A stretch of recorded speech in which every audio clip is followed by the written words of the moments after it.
The evening had settled over Baker Street with a calm that asked very little of the world. Outside the windows of 221B, a fine rain had begun to fall. It was not the sort of rain that hurried pedestrians along or rattled sharply against the glass. Instead, it arrived softly, as though the sky had simply decided to breathe a little more deeply than usual. The lamps along the street glowed behind their misted glass, their light blurred by the drifting rain. Carriages passed now and then, their wheels moving through the wet road with a gentle, muffled rhythm. Within our sitting room, the world felt pleasantly contained. The fire burned low in the grate, its warmth steady rather than bright.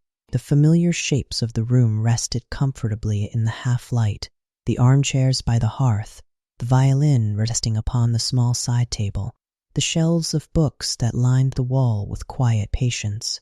Sherlock Holmes sat in his usual chair, his long frame relaxed, his fingers loosely steepled beneath his chin.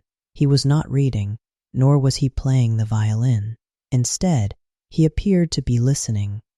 It was a habit of his. I had observed many times before this attentive stillness that seemed to draw meaning even from the most ordinary moments. Holmes had often told me that silence, when properly observed, could be as informative as any conversation. For several minutes, neither of us spoke. I had taken up a medical journal merely for the comfort of its presence, though I confess my attention wandered more often toward the fire than toward the printed page. At length, Holmes stirred slightly. "The character of an evening," he said quietly, "is often revealed by the sounds it chooses to withhold." I lowered my journal. "Indeed?" I replied. Holmes inclined his head a little, though his gaze remained fixed upon the flames. "Consider the difference," he continued, "between a noisy street and a quiet one. The former announces activity. The latter invites observation." "You mean that quiet encourages attention?" "Precisely." He shifted slightly in his chair. "When the world grows loud, Watson, the mind naturally retreats. But when the world becomes still, the mind begins to wander outward again." I smiled faintly. "You speak as though the evening itself has intentions." Holmes allowed the corner of his mouth to rise slightly. "All environments possess a character," he said. "Some demand movement. Others encourage reflection." He gestured lightly toward the window. "Tonight," he added, "London appears inclined toward the latter." The rain continued its quiet descent outside. A carriage rolled past, its sound softened by distance. Somewhere along the street, the door closed with a gentle thud, after which the night resumed its calm. I set my journal aside.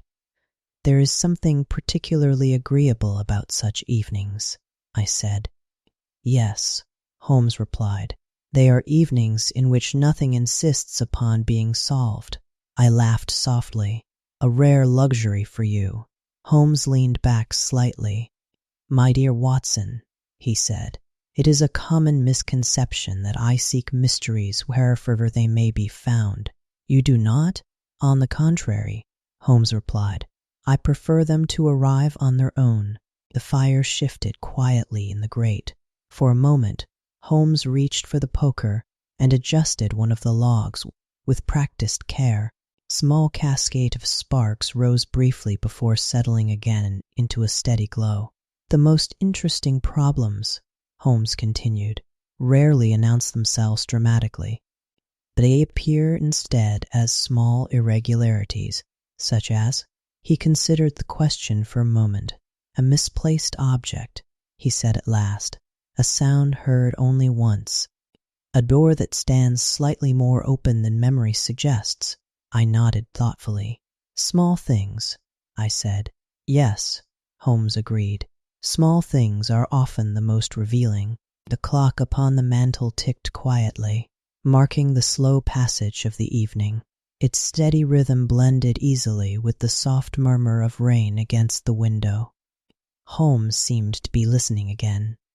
"Tell me, Watson," he said after a time, "have you ever noticed how a house develops habits? A house?" "Yes." He gestured lightly around the room.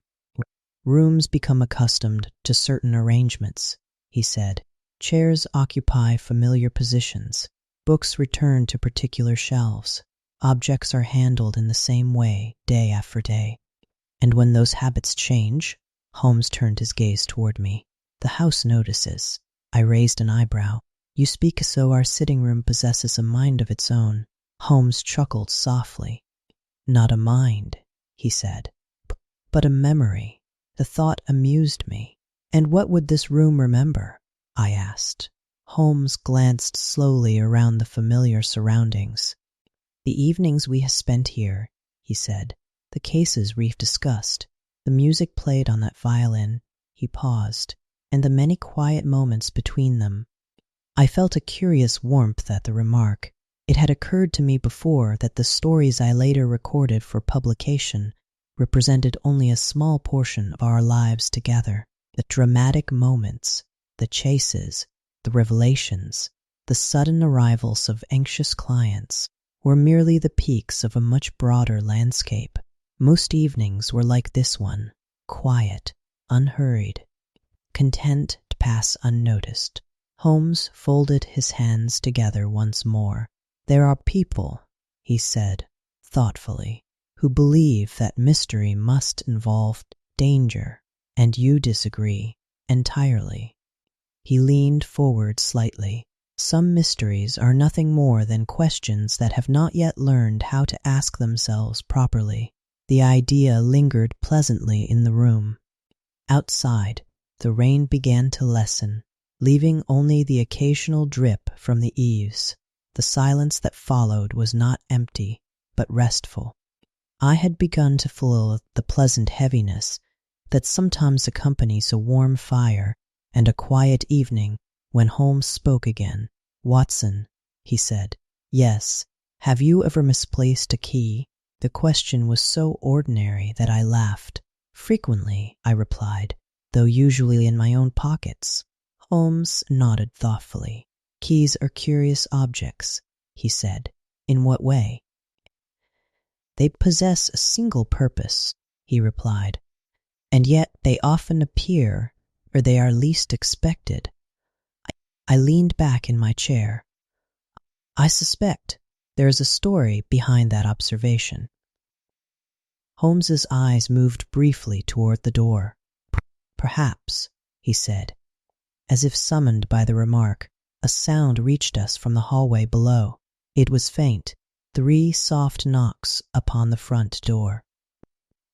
Hudson's footsteps crossed the floor beneath us shortly afterward, followed by the murmur of a polite conversation, too distant to distinguish. Holmes closed his eyes briefly, as though confirming a quiet suspicion. "You see," he said gently, "small irregularities." A moment later, the familiar tread of Mrs. Hudson sounded upon the staircase. She appeared in the doorway with her usual composed expression. "There is a gentleman to see you, Mr. Holmes," she said. Holmes rose smoothly from his chair. "At this hour?" "Yes, sir." She hesitated slightly. "He says it concerns something rather unusual." Holmes glanced toward me with mild interest. "Most things are," he said. Mrs. Hudson stepped aside as careful footsteps approached along the hallway. A tall man entered the room, removing his hat as he did so. There was nothing particularly remarkable about his appearance. His clothes were neat, his manner reserved, his expression thoughtful rather than distressed, yet he carried in his hand a small object that immediately caught Holmes's attention. It was a key, a simple brass key, no larger than a man's finger. The visitor held it carefully, as though uncertain what to do with it. Holmes gestured toward the chair opposite the fire. "Please," he said calmly. "You are most welcome." The gentleman sat down, still holding the key. Holmes regarded it quietly for a moment. Then he said, in the same unhurried voice. "I suspect that object has been appearing where you do not expect it." The man looked up in surprise. "Yes," he said slowly. "That is exactly the difficulty." Holmes smiled faintly. "Then, I believe," he said, "this evening has chosen to provide us with a mystery, after all." The fire crackled softly. Outside, the rain had stopped, and somewhere within the quiet house at Baker Street, the first small thread of a story had begun to reveal itself. The gentleman remained seated for a moment, turning the small brass key slowly between his fingers. In the firelight, it reflected a soft, muted glow, its surface worn smooth by years of handling. It was not ornate nor unusual in design. Indeed, it appeared to be the sort of key one might overlook entirely among a ring of many others. Yet the manner in which the man held it suggested that it had become the center of some quiet puzzle. Holmes took his seat once more, his posture relaxed, his attention attentive, without appearing intrusive. "May I ask your name?" he said gently. "Arthur Bell," the man replied. His voice carried a calm steadiness that I found reassuring. He was not agitated, nor did he seem distressed. Rather, there was a thoughtful uncertainty about him, the sort one sees in a man who has encountered something that resists simple explanation. Holmes inclined his head. "Bell," he said, "you mentioned that the key has been appearing unexpectedly." "Yes," Bell replied. He placed the key carefully upon the small table between us. "Each morning," he continued, "I find it upon my writing desk." "And you do not place it there yourself?" Holmes asked. Bell smiled faintly. "That is precisely the difficulty." Holmes waited. Bell drew a slow breath before continuing. "I live alone," he said. "Have done so for several years now. My house is quiet, perhaps quieter than most." Holmes nodded. "Quiet houses," he said, "often notice small things more readily." Bell seemed relieved by the remark. "Yes," he said, "that is exactly my experience." He leaned slightly forward. "The first morning it happened, I assumed I had simply overlooked it the night before. Keys have a way of appearing where one least remembers leaving them." Holmes gave a small, agreeable nod. "They do indeed." "But the following morning," Bell continued, "it was there again." "The same key?" Holmes asked. "The same." Bell turned it lightly with his finger. "It lay in the center of the desk, precisely where I would normally place it if I had used it." "And had you?" Holmes asked. "No." The fire shifted softly in the grate. Holmes did not immediately respond. Instead, he studied the key with quiet interest, as though allowing the object itself time to introduce its own story. "Tell me," he said at last, "what purpose does this key serve?" Bell hesitated briefly. "It opens a drawer." "Which drawer?" "My writing desk." Holmes glanced briefly toward me, though he said nothing. "And the drawer itself?" he asked. "It remains locked," Bell replied. Holmes raised an eyebrow slightly. "Even when the key appears?" "Yes." "Curious." Bell nodded.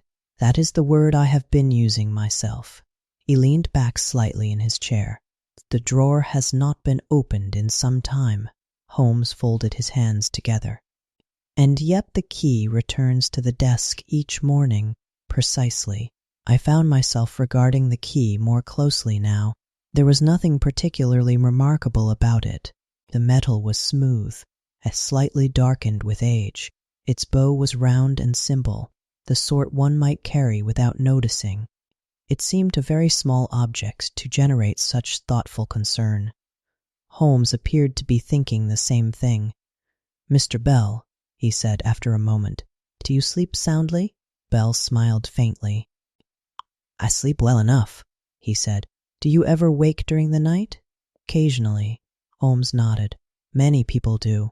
He leaned back slightly in his chair. "The mind passes through several curious states between sleeping and waking," he continued. "In those moments, The body sometimes continues routines without conscious awareness. Bell regarded him thoughtfully. You believe I am placing the key there myself? Holmes did not answer immediately. I believe, he said carefully, that the explanation may lie within habit rather than intrusion. Bell seemed to consider this. That possibility did occur to me, he said, though I have no memory of doing so. Holmes smiled gently. Memory, he said, is not always required for action. The room grew quiet again. Outside, the rain had ceased entirely, leaving the street beyond the window calm and still. The distant glow of a gas lamp cast a soft halo through the glass. Bell studied the key for several seconds. There is one difficulty with that explanation, he said at last. Holmes lifted his eyes. Yes? Bell tapped the key lightly. I have not used this key in many years. Holmes's interest sharpened slightly, though his tone remained calm. Not at all? No. And yet you keep it? Yes. Holmes regarded him thoughtfully. There are objects, he said slowly, that people retain long after their practical purpose has faded. Bell nodded. This one belonged to my brother. Holmes did not interrupt. He lived with me once, Bell continued, many years ago. I see. He used that desk constantly, Bell said. He kept careful records, letters, journals. The drawer this key opens contained most of his papers. And after he left? Holmes asked. Bell's gaze drifted briefly toward the fire. I locked the drawer, and the key. I placed it upon the desk. Holmes nodded slowly, a gesture of respect. Bell smiled faintly. Yes, he said, that is a good way to describe it. The fire crackled quietly, sending a brief wave of warmth through the room. For several moments, no one spoke. Holmes seemed content to let the story rest in the air between us. At length, he said, and now the key has returned to that same place. Bell nodded. Each morning, Holmes rose and walked slowly toward the window. The street outside remained quiet, the earlier rain leaving the pavement shining faintly beneath the lamps. Tell me, Mr.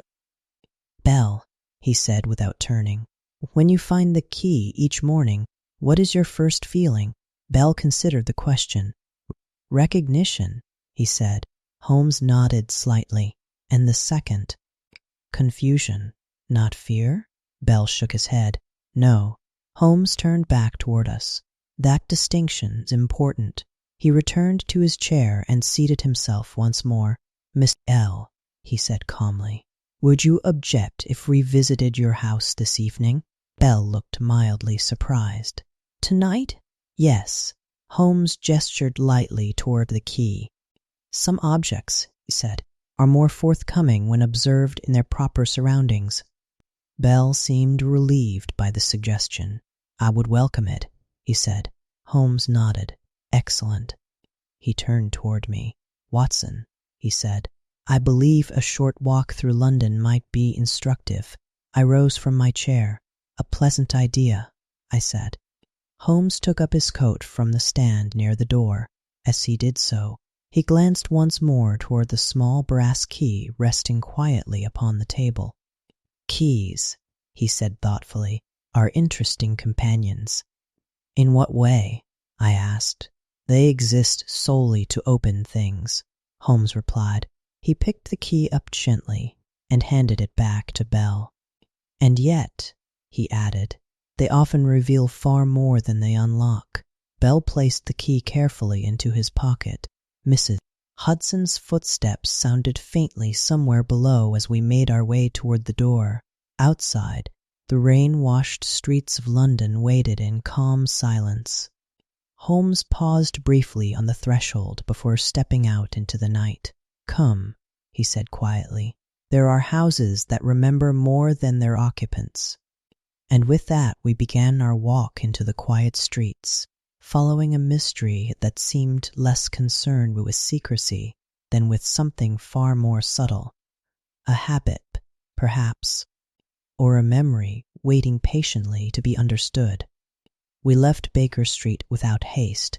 The rain had passed, leaving the air cool and for the pavement still glistened beneath the lamps, reflecting soft pools of amber light that stretched across the quiet street. Sherlock Holmes set an easy pace, his hands folded loosely behind his back as he walked. Mr. Bell accompanied us on Holmes's right, his posture thoughtful rather than anxious. He had placed the small brass key safely into his coat pocket, though I noticed that from time to time his hand returned there as if to reassure himself that it remained. The city around us seemed content to move gently through the evening. A carriage passed now and then, its wheels rolling softly over the damp road, where, in the distance, a door closed, followed by the fading sound of footsteps. Holmes appeared to listen to these sounds with quiet interest. "London after rain," he said at length, "possesses a particular character." "In what way?" I asked. "The city seems to slow," he replied. "Noise travels less eagerly when the air is damp." Bell smiled faintly. "I have often thought the same," he said. Holmes nodded approvingly. "Many people do not notice such things," he said. "They hurry through the streets without observing how the city changes from hour to hour." We turned southward, leaving the familiar stretch of Baker Street behind. The lamps along the road shone steadily through the thinning mist, their reflections trembling faintly in the wet pavement. The buildings around us appeared softened by the moisture, their edges less severe than during the day.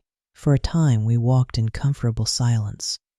Holmes had always possessed the rare ability to allow quiet to exist naturally within conversation. He never seemed compelled to fill every moment with speech. Eventually, Mr. Bell spoke. "My house is not far," he said. "In Kensington." Holmes inclined his head. "A pleasant district." "Yes," Bell replied. "It is quiet. That is why I chose it." Holmes glanced briefly toward him. "You value quiet?" "Very much."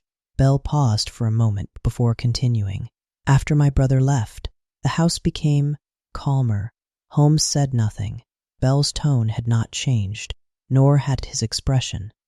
Yet there was a reflective quality in his words, as though he were recalling something distant but familiar. "My brother," Bell continued, "kept rather careful habits." "Careful habits?" Holmes asked gently. "Yes." Bell smiled slightly. "He believed that every object in the house should possess a proper place." Holmes nodded with interest. "A philosophy I admire." Bell seemed pleased by the remark. "He kept the writing desk particularly orderly," he said. "Every evening he would arrange the papers, lock the drawer, and place the key exactly in the center of the desk." Holmes glanced briefly toward the pocket where the key rested. "A consistent routine." "Yes." Bell's gaze drifted momentarily along the quiet street. "It was so consistent," he continued, "that after a time one scarcely noticed it." Holmes smiled faintly. "That is the nature of habit." We crossed a small square where the trees stood motionless in the damp air. The ground beneath them shimmered faintly with fallen rain. A cat moved silently along the edge of the pavement before disappearing into a narrow alley. Holmes watched it pass. "Habit," he said thoughtfully, "is among the most powerful forces in human life." Bell looked toward him with interest. "More powerful than intention?" he asked. "Often," Holmes replied. He continued walking for several steps before speaking again. "Intention requires attention," he said. "Habit requires only repetition." Bell nodded slowly. "I suppose that is true." Holmes glanced toward him again. "Tell me, Mr. L," he said, "how long did your brother live with you?" "Nearly 10 years. And after he left, I remained in the house." Holmes folded his hands behind his back once more. "Then your surroundings would have remained largely unchanged." "Yes," and Bell smiled faintly. I suppose the house became accustomed to him. Holmes looked mildly pleased by the observation. Houses do acquire a certain familiarity with their occupants. I am glad to hear you say that, he said. I have sometimes felt the same. We turned down a narrower street, where the houses stood closer together. The lamps here were fewer, but their light was sufficient to illuminate the quiet pavement. Bell slowed slightly. My house is just ahead, he said. Holmes looked forward with calm interest. A row of modest brick houses stretched along the street, each with a small gate and narrow front garden. The windows were dark, except for a few soft glows where lamps had been lit within. Bell stopped before one of the gates. This is the place. Holmes paused beside him, observing the house with quiet attention. It was not remarkable in any obvious way. The front garden was neat, the gate well maintained, the windows clean and evenly curtained. Yet there was something about the house that suggested careful living. Holmes seemed to sense it as well. A house that values order, he said softly. Bell nodded. Yes. He removed the key to the gate from his pocket and opened it with practiced ease. The small path leading to the door glistened faintly beneath the lamplight. Holmes walked slowly along it, his gaze taking in the windows, the garden, the quiet symmetry of the place. Bell opened the front door. A gentle stillness greeted us from within. He stepped inside and lit a lamp in the hallway. Its warm glow revealed a narrow corridor lined with simple but carefully maintained furnishings. Holmes removed his coat and looked around with calm interest. This house has not been neglected, he said. No, Bell replied. I keep things much as they were. Holmes nodded approvingly. That is often wise. Bell gestured toward a door just ahead. My study is here. We followed him inside. The room was modest in size, but arranged with precise care. A writing desk stood near the window, its surface clear except for a small stack of papers and an inkstand. Holmes moved slowly toward it.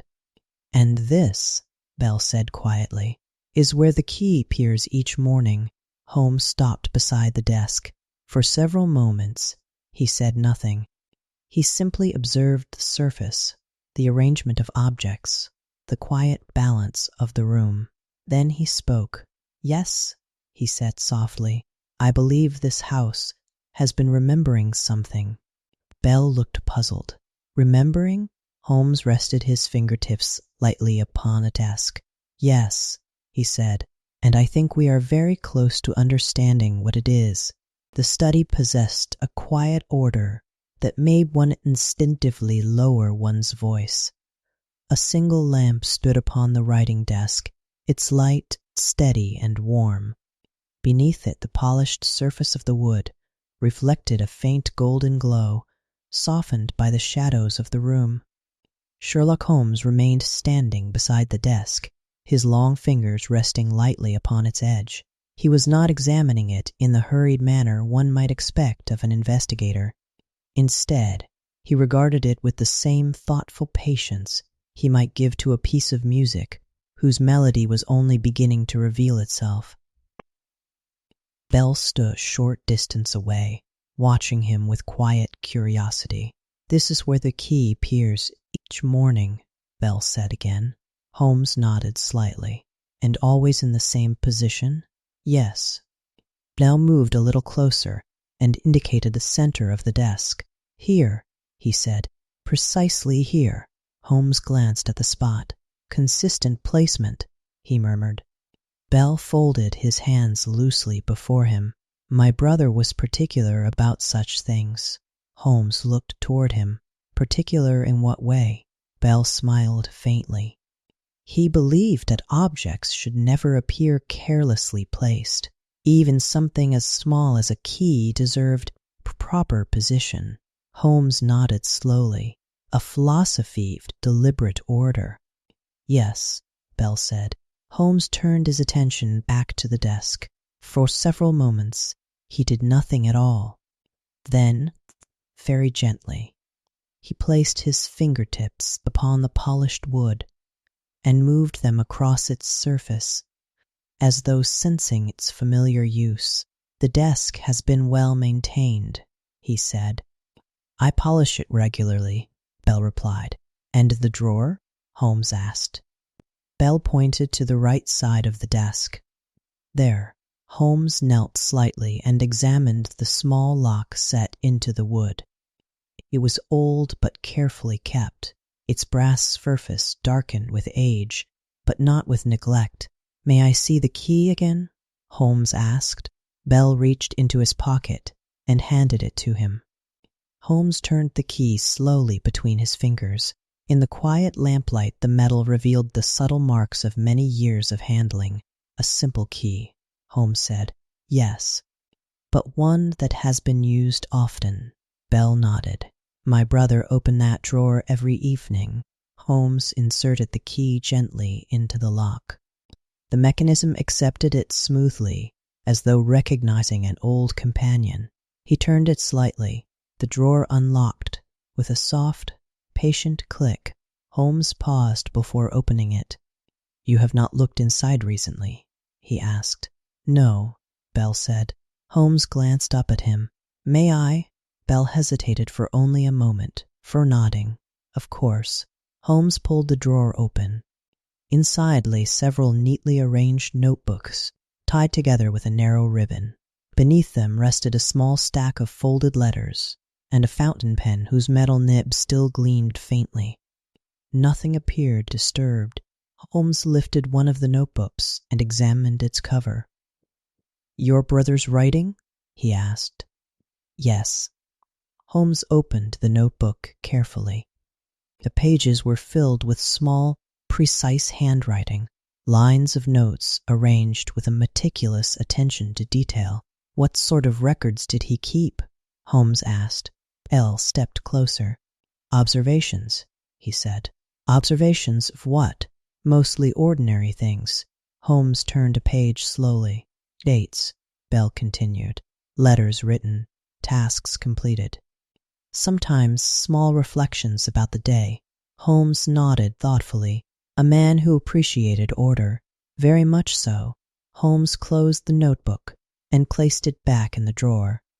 For a moment he remained still, as though allowing the room to settle around the discovery.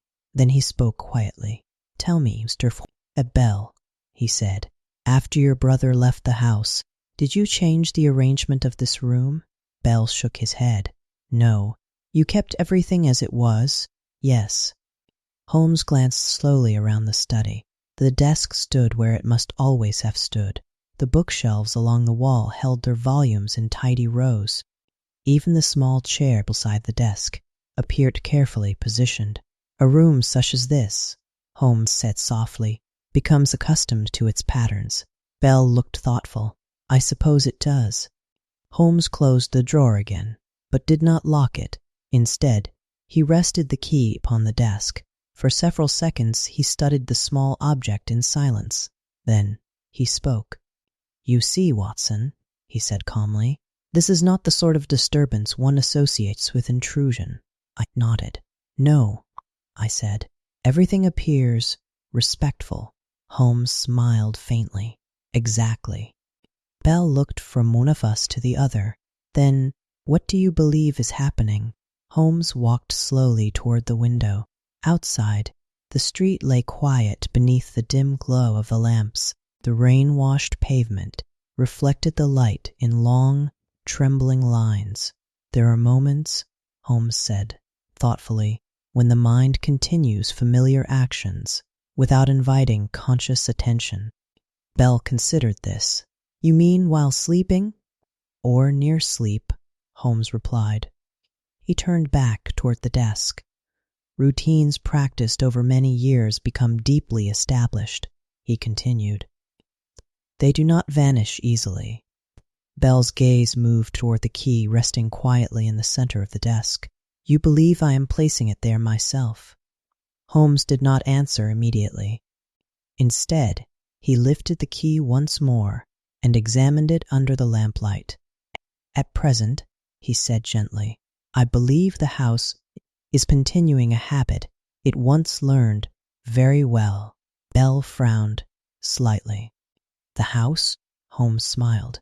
A figure of speech, he said, but his eyes had returned once more to the desk and the small brass key resting there, as though it had always belonged in that exact place. The room remained still. Outside, the quiet street of Kensington seemed content to keep its own counsel. Holmes rested the key upon the desk once more. Yes, he said softly. I think this desk has been waiting a very long time for someone to notice something quite simple. Bell looked at him expectantly. What is that?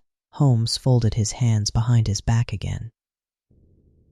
The habits, he said calmly, are sometimes stronger than memory. For several moments, none of us spoke.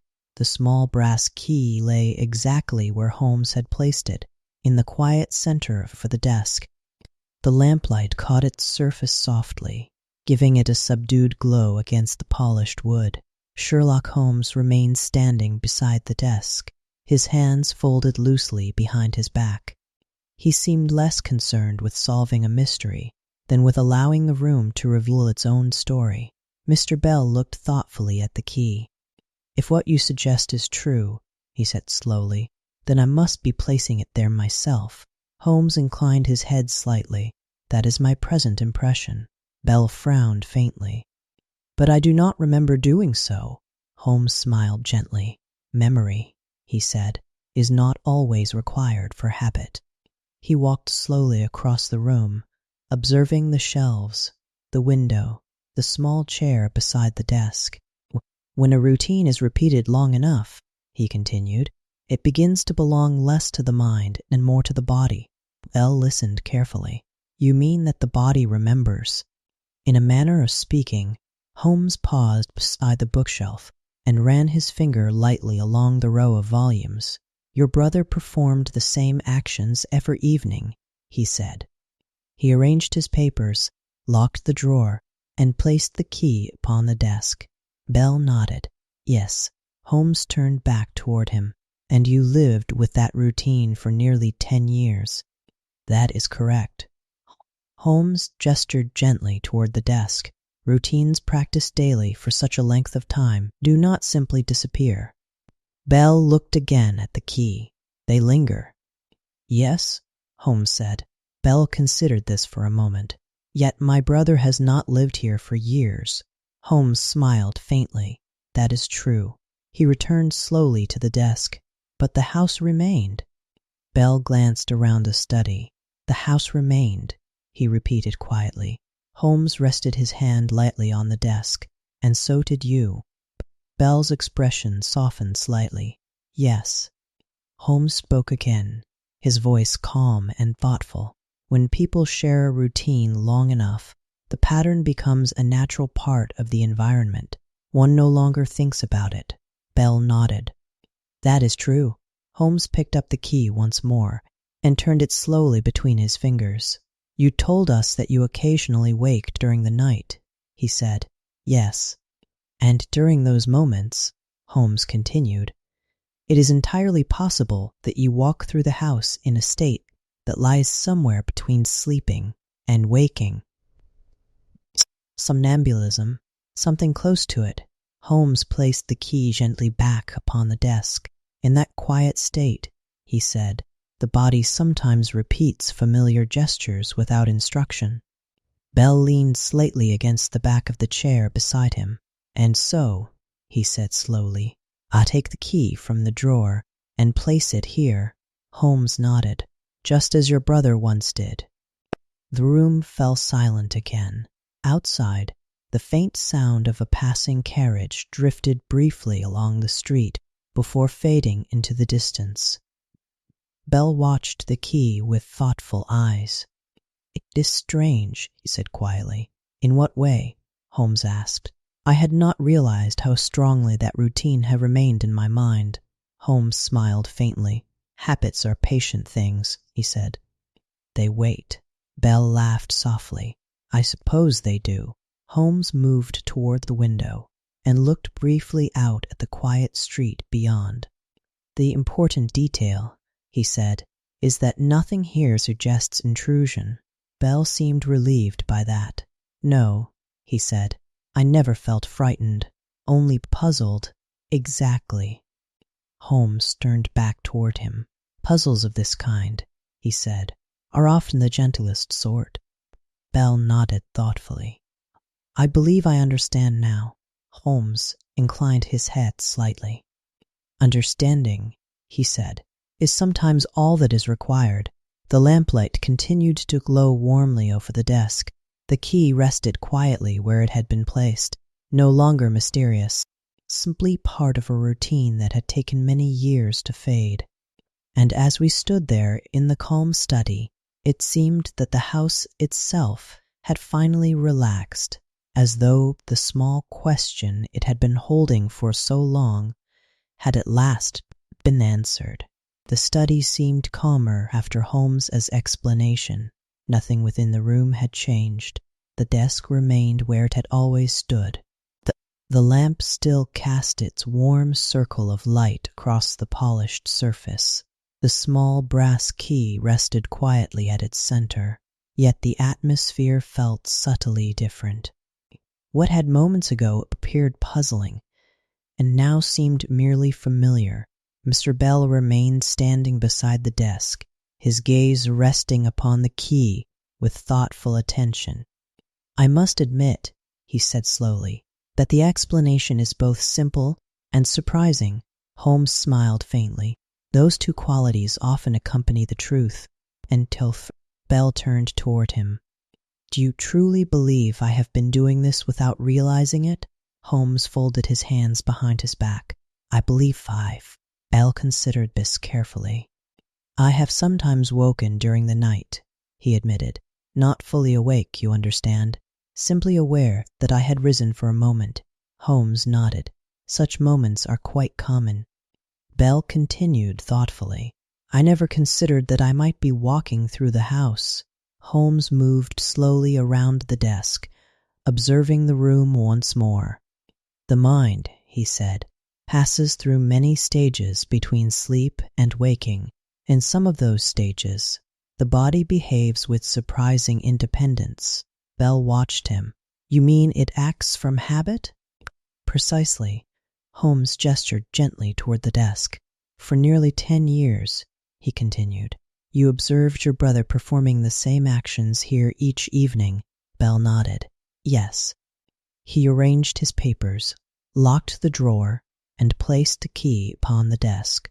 That is correct. Holmes paused beside the chair. Such patterns are easily absorbed, he said, especially when they occur within the same room, day after day. Bell smiled faintly. My brother believed routine was a form of discipline. Holmes raised an eyebrow slightly. A sensible philosophy. Bell chuckled softly. He would be pleased to know that his habits have endured. Holmes glanced toward the key again. In a manner of speaking, they have. The room fell quiet once more. Outside the window the night had deepened, and the lamps along the street now shone steadily against the darkened sky. Bell moved closer to the desk and picked up the key. For a moment he held it thoughtfully in his hand. It is curious, he said. In what way? Holmes asked. I had almost forgotten how often he used this key. Holmes inclined his head, yet the habit remained. Bell turned the key slowly between his fingers. Yes, he said softly. Holmes approached the desk once more. May I ask one more question? Of course. Holmes rested his fingertips lightly on the polished wood. After your brother left, he said, did you continue to use this desk in the same way? Bell considered the question. Not entirely, he said. I wrote letters here from time to time, but I rarely opened the drawer. Holmes nodded. And so the routine stopped. Yes. Holmes smiled faintly. Or rather, he said gently, it paused. Bell looked up at him. Paused? Holmes gestured toward the key until mind returned to it in the quiet hours of the night. Bell reflected on this for several seconds. Then he nodded slowly. That seems very possible. Holmes folded his hands once more behind his back. "There is no cause for concern," he said calmly. "Your house has not been disturbed by any intruder." Bell smiled with clear relief. "I am glad to hear that." Holmes walked toward the window again, looking briefly out into the quiet street. "Indeed," he said, "your house has merely been continuing familiar rhythm." Bell placed the key gently back upon the desk. For a moment the three of us stood there in the warm lamplight, listening to the quiet stillness of the house. It felt less like mystery now, and more like the closing of a small chapter. Bell looked around the study with a thoughtful expression. "It is strange," he said. "What is?" I asked. "I have lived in this room for many years," he said, "yet tonight it feels slightly different." Holmes turned back from the window. "How so?" Bell smiled faintly, as though something that was unfinished has quietly settled into place. Holmes nodded. "Yes," he said. "That is often how understanding feels." The lamp flickered softly for a moment before steadying again. The small brass key remained where it had been placed, no longer mysterious, but simply part of the long and gentle memory of the house. And as the quiet evening continued around us, it seemed that the question which had brought Miss Bell to Baker Street had resolved itself not through dramatic discovery, but through something far more peaceful, recognition. After a short while, Mr. Bell suggested that we step outside for a moment. "The garden is small," she said, "but I have always found it a pleasant place to think." Holmes agreed readily, and we followed Bell through a narrow door at the back of the house. The garden lay behind the building, like a quiet pause in the evening. The earlier rain had left the stones of the path dark and smooth, reflecting the soft glow of a lamp that hung near the doorway. Along the edges of the garden, a few modest shrubs stood motionless in the cool night air. Beyond them rose the shadowed outlines of neighboring houses, their windows glowing faintly through the darkness. Holmes stepped onto the path and looked slowly around. "A peaceful place," he said. "Yes," Bell replied. "I spend many evenings here." The air carried the faint scent of damp earth and leaves. Somewhere beyond the walls of the garden, a distant carriage moved along the street, its sound softened by distance. Holmes folded his hands behind his back as he walked slowly along the path. "Gardens," he said thoughtfully, "have a curious relationship with habit." Bell glanced at him with mild amusement. "In what way?" Holmes paused beside a small stone bench. "People often follow the same paths through them," he said, "without realizing it." Bell nodded. "That is true." He gestured toward the stones beneath our feet. "I have walked this path many hundreds of times." Holmes smiled faintly. "And yet you rarely think about each step." "No," Bell said. "The body remembers the route." Holmes looked pleased. "Exactly." For a few moments we stood quietly in the cool evening air. The clouds had begun to thin, and above the rooftops a few faint stars were now visible. Bell rested his hand lightly on the back of the bench. "You know," he said slowly, "I believe you are right about the house." Holmes turned toward him. "Yes?" Bell nodded. "The routine must have stayed with me longer than I realized." Holmes's voice remained calm and reassuring. "That is perfectly natural." Bell looked thoughtful. "My brother believed strongly in repetition," he said. "He once told me that habits shape a person's life more than intentions." Holmes gave a small nod of approval, a perceptive observation. Bell smiled slightly. "He would have liked you, Mr. Holmes." Holmes chuckled softly. "I suspect we would have had interesting conversations." We remained there for several minutes, listening to the quiet sounds of the night. A faint breeze moved through the garden, stirring the leaves of the shrubs with a soft whisper. Bell looked toward the back door of the house. "It is curious," he said. "What is?" I asked. "I no longer feel puzzled by the key." Holmes nodded gently. "That is often the effect of understanding." Bell seemed relieved. I believe I shall sleep more easily tonight." "I expect you will," Holmes said. Bell walked slowly along the path once more. His steps relaxed now, as though a small burden had been lifted. The garden itself appeared calm and orderly, much like the study we had just left. Holmes watched the quiet surroundings with thoughtful attention. "Places like this," he said quietly, "have a way of preserving the rhythms of those who live within them." Bell nodded. "Yes." Holmes glanced back toward the house. "And once those rhythms are understood," he added, "they often become peaceful again."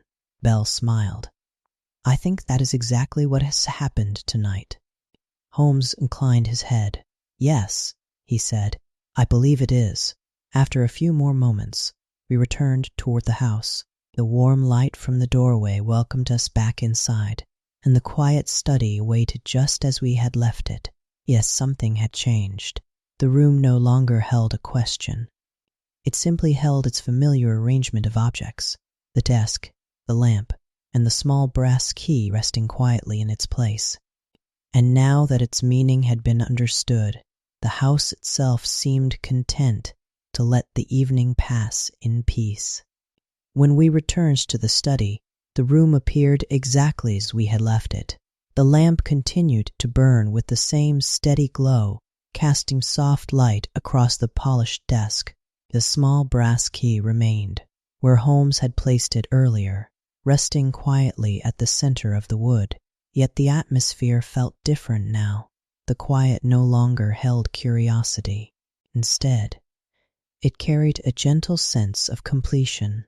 Mr. Bell paused beside the desk and looked down at the key for several seconds. "It is remarkable," he said softly, "how something so small can occupy the mind so completely." Holmes smiled faintly. "That is often the nature of simple mysteries." Bell picked up the key and turned it slowly in his fingers. "I believe I understand now," he said, "though I must confess that the idea of walking through the house while half asleep still seems rather strange." Holmes folded his hands behind his back and regarded the room thoughtfully. "It may seem unusual," he said, "but it is far from rare." Bell looked toward him. "Really?" "Yes." Holmes walked slowly toward the window and looked briefly out at the quiet street beyond. "A human mind," he continued, "does not move directly from sleep to wakefulness. Instead, it passes through several intermediate states." Bell listened with interest. "In some of those states," Holmes said, "the body may perform actions that had been repeated many times before." Bell nodded slowly. "Habits again." "Precisely." Holmes turned back toward the desk. "A routine practiced daily for many years becomes deeply embedded within the mind. Even when one believes the routine has ended, its pattern may remain." Bell looked thoughtfully at the desk. "My brother performed the same actions here every evening." "Yes," Holmes said. "He would sit in this chair, write his notes, lock the drawer, and place the key exactly where it rests now." Holmes nodded. "And you observed this routine for nearly a decade?" Bell gave a small smile. "I suppose I did." Holmes gestured gently toward the key. "During the quiet hours of the night, when the mind drifts between sleep and waking, such patterns may quietly continue." Bell returned the key to the desk. "I imagine I rise without fully realizing it." "That would be my expectation," Holmes said calmly. Bell leaned lightly against the desk. "It is curious," he said, "how the mind preserves these things."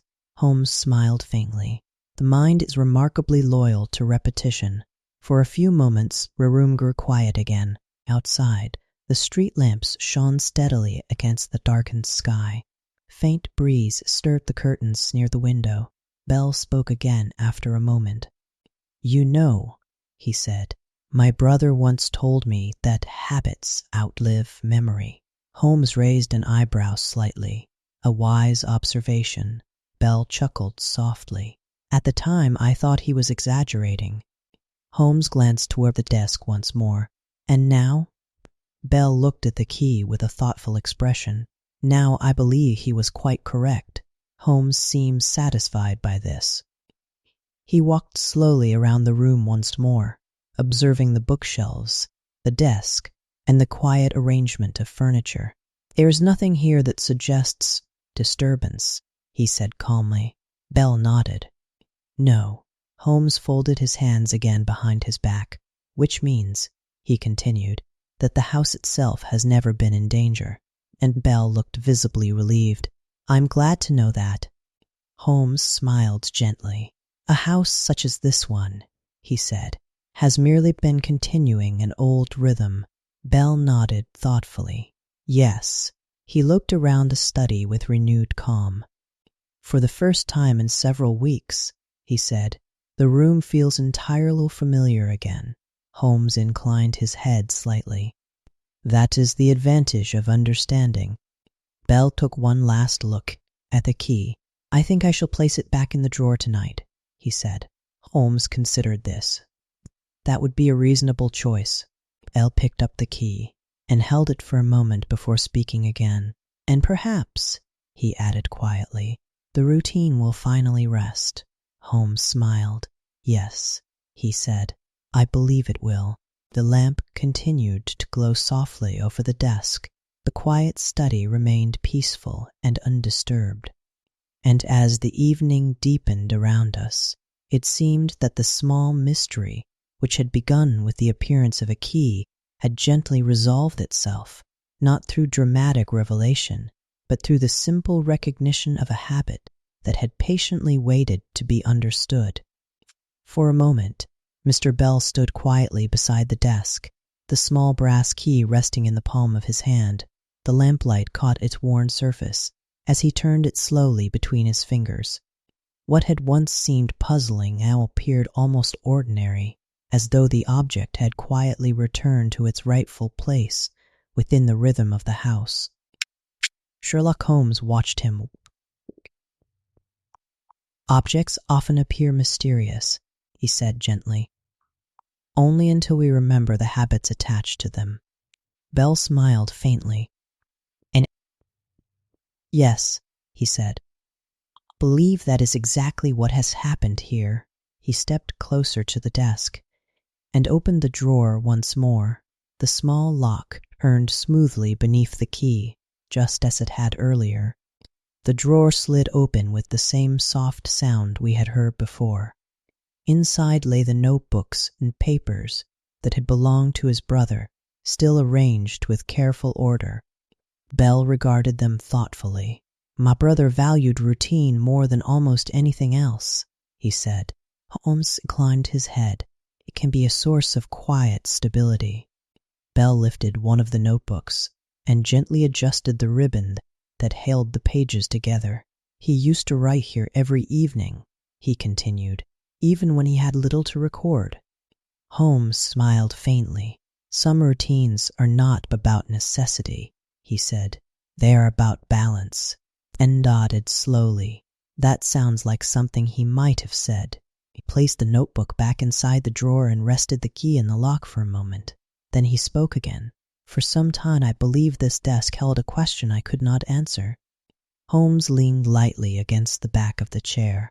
"And now?" Bell closed the drawer softly. "Now it feels as though the question has already been answered." He turned the key in the lock and removed it. The small click of the mechanism sounded clear in the quiet room.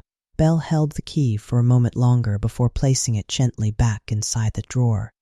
Holmes watched this simple action with quiet approval. "Yes," he said it softly, "that seems appropriate." Bell slid the drawer closed once more. The desk returned to its familiar appearance, polished, orderly, and undisturbed. For the first time since we had entered the room, the key was no longer visible. Bell stepped back slightly. "I think it is best that it remains there now." Holmes nodded.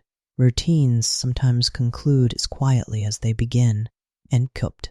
Bell looked around the study with thoughtful eyes. The room appeared exactly as it had earlier that evening. The desk near the window, the shelves of books, the lamp casting its gentle circle of light. Yet the sense of uncertainty had vanished. The house felt settled. "It is strange," Bell said after a moment. "In what way?" Holmes asked. "I had begun to imagine all sorts of explanations," Bell said. "Intruders, forgotten visitors, even tricks of memory." Holmes chuckled softly. "The mind often prefers complicated answers." Bell smiled. "Yes," he said, "but this one was simpler than I expected." Holmes folded his hands behind his back once more. "Simplicity," he said, "is usually the most reliable explanation." The quiet room seemed to agree. Outside the window, the night had deepened further. The lamps along the street cast long reflections across the wet pavement, and the distant sound of the city chanted faintly through the air. Bell moved toward the door of the study. "I believe," he said, "that tonight I shall sleep without wondering about the desk." Holmes smiled gently. "I expect you will." Bell paused before leaving the room and looked back once more at the desk. For a moment he seemed to reflect upon the many evenings that had passed within this quiet space. Then he nodded to himself, satisfied. "Yes," he said quietly, "I think the house will rest now." Holmes glanced toward me with a calm expression. "I believe Mr. Bell is correct." The lamp continued to burn steadily. The desk stood silent by the window, and the small brass key, no longer a mystery, rested peacefully where it had always belonged. Our walk back to Baker Street was unhurried. The night had grown calmer still, and the streets of London now carried that particular quiet which belongs to the later hours. The earlier rain had left the air cool and clear, and the lamps along the pavement shone steadily beneath the dark sky. Sherlock Holmes walked beside me with his usual relaxed stride, his hands folded loosely behind his back. For several minutes we said nothing. The city seemed content to speak softly for itself. The distant roll of a carriage, the faint murmur of voices from a nearby street, the occasional echo of footsteps fading into the distance. At length I glanced toward Holmes. "Well," I said, "that was one of the quieter mysteries we have encountered." Holmes smiled faintly. "Yes," he replied, "though perhaps not the least interesting." I considered that. "No crime," I said. "No pursuit. No danger." Holmes nodded. "And yet," he said, "a puzzle remained." We turned into Baker Street, where the familiar row of houses stood in comfortable silence. The windows of 221B glowed warmly through the glass, Hudson having left the lamps burning for our return. "There is something satisfying about such cases," I said, as we approached the door. Holmes paused briefly on the step before answering. "Because they restore order rather than disrupt it." I nodded. "Yes," I said, "that seems accurate." We entered the house and climbed the staircase to our sitting room. A fire had been carefully tended in our absence, and now burned quietly in the grate. The familiar chairs, the violin upon the table, and the rows of books welcomed us back with their usual calm. Holmes removed his coat and settled into his chair near the fire. I took my seat opposite him. For a few moments the room was silent, except for the gentle ticking of the clock upon the mantel. Holmes leaned back slightly and regarded the flames. "You know, Watson," he said after a while, "people often believe that mysteries must be dramatic in order to be meaningful." I smiled. "You disagree?" "Very much so." He gestured lightly toward the quiet room around us. "Some mysteries are no more than habits that have been forgotten," he said, "or routines that have continued quietly in the background." I thought of Mr. Bell's study and the small brass key resting in the drawer once more. "It was a gentle solution," I said. "Yes," Holmes replied, "understanding often is." The clock ticked steadily, marking the slow progress of the evening. Holmes reached for his violin and lifted it thoughtfully, though he did not yet play. "Mr. Bell will sleep easily tonight," he said. "I believe so," I replied. Holmes turned the instrument slowly in his hands. The mind finds peace when a question has been allowed to settle, he continued, and when the answer proves less troubling than expected. I nodded. The fire shifted softly in the grate, sending a brief glow across the room. Holmes placed the violin lightly beneath his chin and drew the bow across the strings. The sound that followed was gentle and unhurried, a quiet melody that filled the room without disturbing its calm.